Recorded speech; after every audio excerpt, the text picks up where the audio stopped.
ಎಲ್ರಿಗೂ ನಮಸ್ತೆ, welcome to Samruddhi silk house. ತುಂಬಾ ದಿನಗಳಿಂದ ಹೆಣ್ಮಕ್ಳು ಡಿಮ್ಯಾಂಡ್ ಮೇಲೆ ಡಿಮ್ಯಾಂಡ್, ಕಮೆಂಟ್ ಮೇಲೆ ಕಮೆಂಟ್, ಈ ತರ ಸ್ಯಾರಿ ಬೇಕು ಅಂತ. ಸೊ ಇವಾಗ ರೀಸ್ಟಾರ್ಟ್ ಆಗಿದೆ ಈ ಸ್ಯಾರಿ. ಆಲ್ರೆಡಿ ತಗೊಂಡಿರೋರೆಲ್ಲ ವೇರ್ ಮಾಡಿರ್ತೀರ ಅಂತ ಅನ್ಕೊಂಡಿರ್ತೀನಿ. ನೋಡಿ ಪಲ್ಲು, ನೋಡಿ ನಿಮ್ಗೆ ಪಲ್ಲು ಈ ರೀತಿಯಾಗಿ ಬರುತ್ತೆ. ಬ್ಲೌಸ್ ಎಲ್ಲ ನಿಮ್ಗೆ ನೋಡಿ ತೋರಿಸ್ಕೊಡ್ತೀನಿ. ಸ್ಲೀವ್ಸ್ ಗೆ ಈ ರೀತಿಯಾಗಿ ಬರುತ್ತೆ, ಮತ್ತೆ ಫ್ರಂಟ್ ಬ್ಯಾಕ್ ಇಷ್ಟು ಗ್ರ್ಯಾಂಡ್ ಲುಕ್ ಆಗಿದೆ. ಸೊ ಯಾರು ಮಿಸ್ ಮಾಡ್ಕೋಬೇಡಿ.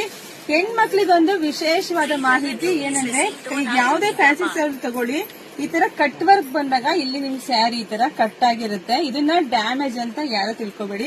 ಈ ತರ ಡಿಸೈನ್ ಬರ್ಬೇಕು ಅಂದ್ರೆ ಕಟ್ ಮಾಡ್ಲೇಬೇಕು. ಸೊ ಅಷ್ಟೇನೆ. ಸೊ ತುಂಬಾ ಚೆನ್ನಾಗಿದೆ. ಆಲ್ರೆಡಿ ಎಷ್ಟು ಕ್ವಾಂಟಿಟಿ ಇದೆ, ಎಷ್ಟಿದೆ ಅಂತ ತೋರಿಸಿದೀನಿ. ಸೊ ರೆಡಿ ಸ್ಟಾಕ್ ಅಂತ ಇದೆ, ನೋಡಿ ಬೇಗ ಬೇಗ ಬುಕಿಂಗ್ ಮಾಡ್ಕೊಳ್ಳಿ. ಪ್ರೈಸ್ ನಿಮಗೆ ಸಿಗ್ತಾ ಇದೆ 850. ಸೊ ಪೇಜ್ ಫಾಲೋ ಮಾಡಿ, ಎಲ್ರಿಗೂ ಶೇರ್ ಮಾಡಿ. ಎಲ್ರಿಗೂ ಒಳ್ಳೇದಾಗ್ಲಿ, ಶುಭವಾಗ್ಲಿ, ಸಮೃದ್ಧಿ ಆಗ್ಲಿ. Thank you.